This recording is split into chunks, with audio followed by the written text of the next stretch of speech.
मनोज जरांगे पाटील यांच्या विरोधात पुणे न्यायालयाने अटकेचे वॉरंट काढले आहे। आताची आणि या क्षणाची सर्वात मोठी बातमी समोर येते। नाट्यनिर्मितीच्या फसवणूक केल्याचा आरोप असल्याप्रकरणी दाखल असलेल्या गुन्ह्याच्या सुनावणीला हजर न राहिल्याने मराठा आरक्षण आंदोलनाचे नेते मनोज जरांगे पाटील यांच्या विरोधात पुणे न्यायालयाने अटकेचे वॉरंट काढले आहे।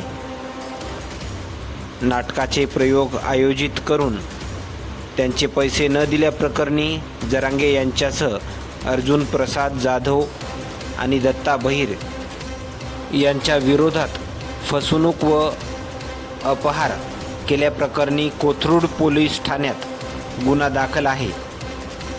तर यावरून आता मनोज जरांगे पाटील यांच्या विरोधात फसवणूक व अपहरण केल्याप्रकरणी कोथरूड पोलीस ठाण्यात गुन्हा दाखल आहे। तर मनोज जरांगे पाटील यांच्या विरोधात पुणे न्यायालयाने अटकेचे वॉरंट काढल्यासंदर्भातले सर्वात मोठे अपडेट्स म्हणावे लागतील।